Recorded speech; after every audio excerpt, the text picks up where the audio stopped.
Dresses वाला जादुई पेड़। हेलो दोस्तों, आज जो मैं आपको कहानी सुनाने जा रही हूँ, ये कहानी है ड्रेसेस के पेड़ की कहानी। तो चलिए दोस्तों, कहानी की शुरुआत करते हैं। कई वर्ष पहले परियों का एक गांव बसा हुआ था।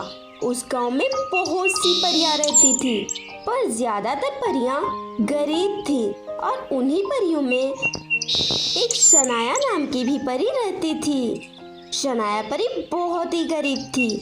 उसके परिवार में भी कोई नहीं था और कुछ साल पहले उसकी माँ की भी मौत हो चुकी थी। वह लोगों के घरों में जाकर खाना मांगकर खाया करती थी और किसी दिन तो उसे वो भी नहीं मिलता था, तो शनाया परी भूखी ही रह जाती थी।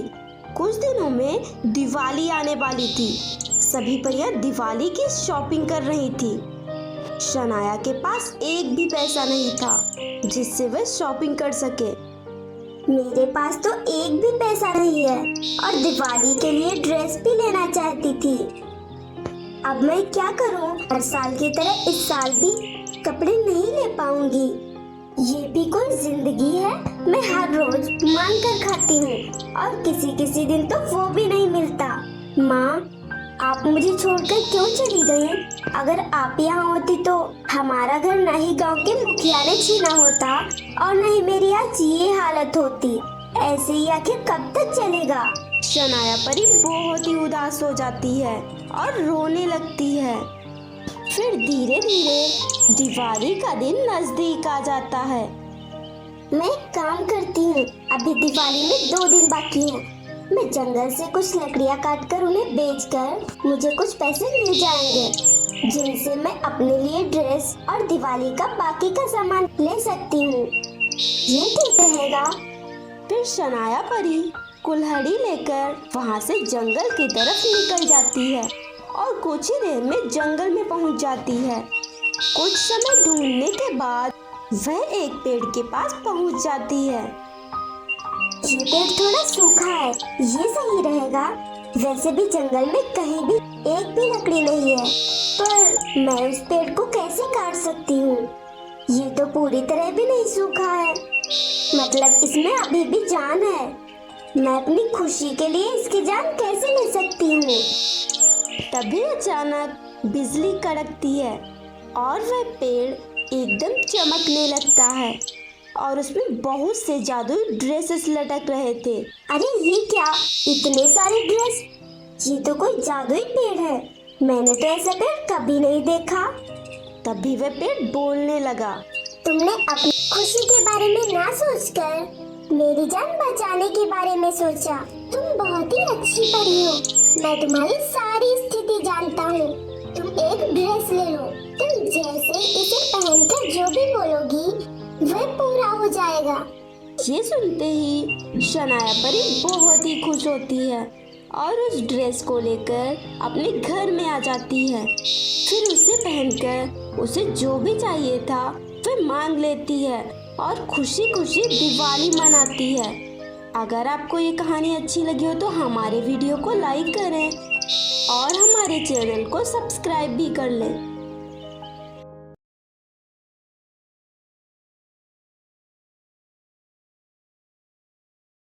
परी की जादुई ड्रेस। हेलो दोस्तों, आज जो मैं आपको कहानी सुनाने जा रही हूँ, ये कहानी है परी की जादुई ड्रेस की कहानी। तो चलिए दोस्तों, कहानी की शुरुआत करते हैं। किसी परीलोक में एक खुशी नाम की परी रहती थी। खुशी परी रानी परी की बेटी थी और रानी परी उससे बहुत प्यार करती थी। उसी परीलोक में 2 परियां, जिनका नाम तारा परी और क्यारा परी था, वह दोनों खुशी परी से जलती थी क्योंकि रानी परी ने खुशी परी को जादुई ड्रेस दी थी, जिसके साथ उसे बहुत सारी जादुई शक्तियाँ भी मिली थी। एक दिन तारा परी क्यारा परी से कहती है, क्यारा परी, मेरे पास एक प्लान है जिससे वह जादुई ड्रेस रानी परी खुशी परी से लेकर हमें दे देंगी। अच्छा, पर कैसे? हम किसी तरह खुशी परी को पृथ्वी पर भेज देते हैं। और रानी परी ने कहा है कि जो भी परी पृथ्वी पर जाएगी उसे बहुत ही कठोर सजा मिलेगी। हाँ ठीक है। फिर जब रात में खुशी परी सो रही थी तो दोनों परियां मिलकर खुशी परी को उठा लेती हैं और वहां से चली जाती हैं और पृथ्वी पर पहुंच जाती हैं। वहां काफी बारिश हो रही थी और उसी बारिश में दोनों परियां खुशी परी को डालकर वहां से चली जाती हैं। फिर सुबह दोनों परियां रानी परी के पास जाती हैं और कहती हैं, रानी परी, आपने हम सबको पृथ्वी पर जाने से मना किया था, फिर भी खुशी परी पृथ्वी पर गई। क्या तुम लोग ये क्या कह रहे हो? ऐसा कभी नहीं हो सकता, वैसा कभी नहीं करेगी। मैं उसे अच्छी तरह से जानती हूँ। रानी परी, अगर आपको यकीन नहीं हो तो आप हमारे साथ चलिए। फिर दोनों परियां रानी परी को लेकर पृथ्वी पर पहुंच जाती हैं। रानी परी, वो देखिए, वो रही खुशी परी। रानी परी बहुत ही गुस्से में आ जाती हैं। खुशी परी, तुमने मेरे साथ इतना बड़ा धोखा किया? नहीं रानी परी, मैंने कुछ नहीं किया है। मुझे तो पता भी नहीं मैं पृथ्वी पर कैसे आ गई। झूठ बोल रही हो, और वो भी इतना बड़ा। मैं तुमसे ये जादुई ड्रेस लेती हूँ और तुम्हारी सजा ये है कि तुम हमेशा इंसानों के रूप में पृथ्वी पर रहोगी। पर माँ, मैंने जो कह दिया वो कह दिया। रानी परी खुशी परी की एक भी नहीं सुनती और उससे वह जादुई ड्रेस ले लेती हैं और क्यारा परी को दे देती हैं और वहां से चली जाती हैं। खुशी परी बहुत ही दुखी हो जाती है और उसी जंगल में एक झोपड़ी में रहने लगती है। काफी समय बीत जाने के बाद एक दिन खुशी परी जंगल में फल ढूंढ रही थी, तभी उसे एक पुराना ड्रेस पड़ा हुआ दिखाई देता है। वह ड्रेस के पास जाती है और वह जैसे ही उसे हाथ लगाती है, वह ड्रेस एक बहुत ही खूबसूरत जादुई ड्रेस के रूप में बदल जाता है। तुम्हारे साथ जो भी हुआ है उस सब की जिम्मेदार तारा परी और क्यारा परी है। मैं एक जादुई ड्रेस हूँ और मुझे सब पता चल गया है। तुम वापस परीलोक में जाओ, पर मेरे पास जादुई शक्तियाँ नहीं है। तुम चिंता मत करो, मैं तुम्हें कुछ जादुई शक्तियाँ देता हूँ।